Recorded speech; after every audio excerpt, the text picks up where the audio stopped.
What's up YouTube? KSGunGuy here. Thanks for joining me today as always. So I've been doing a series of product reviews, and these products are aimed to enhance your experience, whether it be from a concealed carry standpoint, home defense, or just going to the range and having a really good time. Now, one of the most important features or accessories for firearms, in my eyes at least, are really good quality sights. Now we're lucky, there are certainly some guns that come with at least decent sights out of the box, and what I mean by that are some good steel sights, perhaps 3-dot, might even have some fiber optics in them, something like that. Every once in a while you'll get firearms that have night sights as well, and that's all fine and good. But there are certainly some firearms that don't necessarily come with the best sights stock out of the box. Of course, I think we're probably all thinking of Glock, but there are others as well. Either way, I think it's really important to take a step back and think about what the application is for your firearm, what you're going to be doing with it. Is it going to be for competition? Is it going to be for self-defense? Is it going to be going to the range and just plinking and having a really good time? Are you going to be outside? Are you going to be inside? What is the application? Now for me, if you've been watching the channel for any length of time, you know that I'm a defensive style shooter. I want good front sight acquisition, and I want to put rounds on target. I don't necessarily go for bullseye shooting. I'm not the most accurate shooter. I'll be the first to admit that, and I don't necessarily care to be. What I do care to be is accurate enough to put good quality rounds on target center mass to potentially stop a threat. But that also translates into having a good time at the range, at least for me. But I also want to be able to shoot reasonably quickly and again, put those rounds on target. So for me, the type of sights that I typically look for, especially in that application, are good HD type of sights, and I mean kind of high definition sights. So we're going to take a look at a couple of really good sights here, and both of these are from Trijicon. I'm sure you're very familiar with them. Trijicon has had the Trijicon HD sights, just like right here on this Glock 19 Gen 5 for quite some time, quite a few years in fact. And you'll notice that front sight really pops out a little bit. It's got kind of an orange outline, and it also has a 3-dot tritium setup. Tritium being a material that actually is a little bit radioactive, and it glows for, I don't know, 10 years or so, maybe a little bit more, maybe a little bit less, give or take. And it doesn't require any sort of a charge, so it's kind of on all the time. But again, that orange outline really makes this more of an HD style sight, because you can pick up this front sight very, very quickly. Now, Trijicon came along not too long ago, I believe earlier this year or at the end of last year, and they brought out a new model of their HD sight, and this is on the Smith & Wesson M&P 2.0 Compact. These are actually the Trijicon HD XRs. Now, for the most part, these are very similar. They basically just built on the original HD platform.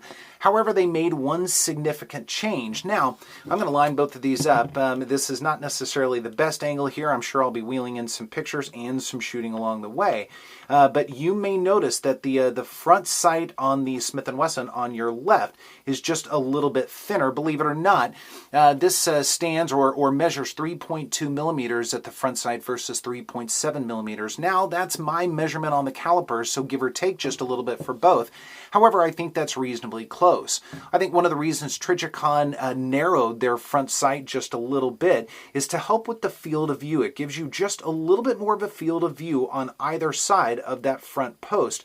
What that means is that front post is not completely covering up, or it's at least covering up less of the target than the original HDs. Now, once again, both are fantastic, but I think there's a little bit of an advantage to that because, again, you can see just a little bit more beyond what you're aiming at, which I think can be a great advantage, again, especially in a self-defense standpoint, but these also translate into just a lot of fun at the range, and they can definitely be used from a home defense standpoint because they are tritium, they glow, which is great. Now, from a rear sight setup, both of these do have a U-notch style setup, and of course, again, they've got the tritium vials in both, and they are also serrated just a little bit on the back to reduce glare.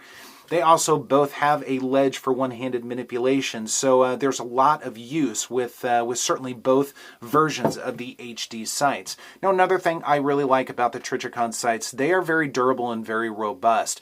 They're made with little tiny sapphires that actually sit on top of the tritium. Now that protects them, but it also helps them shine through just a little bit more from what I understand. And they're also protected from an aluminum cylinder that actually wraps around the tritium. So they've really taken the time to try and make these as strong and durable sights, because I'll tell you, these guys, they're not cheap. They're pretty expensive. I mean, they're well over $100, $150. Now, you can certainly find them for a little bit more, a little bit less, depending on where you're going, where you go to look, and if there are any discounts or anything like that. But you do pay a little bit of a premium for these. For me, I'm completely fine with that because I want really good sights. And again, with these outlines right here, and of course this one in yellow on the Smith & Wesson, they're just extremely easy to pick up at the range. And as my eyes get older, that becomes more and more important to me, especially from a self-defense standpoint.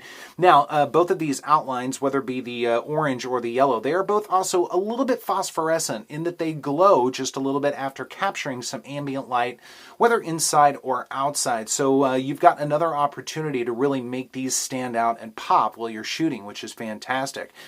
So just a quick blurb or quick video on some really good quality sights. Now, I'm looking forward to hearing what you guys have to say if you've got some experience with the HDs or the HD XRs by Trijicon, or if you are a really big fan of any other sites. I'm always looking forward to hearing that as well, because I learn a ton from you guys. So be sure to leave a comment, of course. Once again, thanks so much for joining me. And hey, by the way, don't forget to check out Abaddon Apparel. I've got a link down below for that as well, for all your Second Amendment apparel needs. And it's also just a really cool site to wander around. So be sure to check that out. Once again, thanks so much for joining me. Looking forward to those comments, and I will see you next time. Never looking back.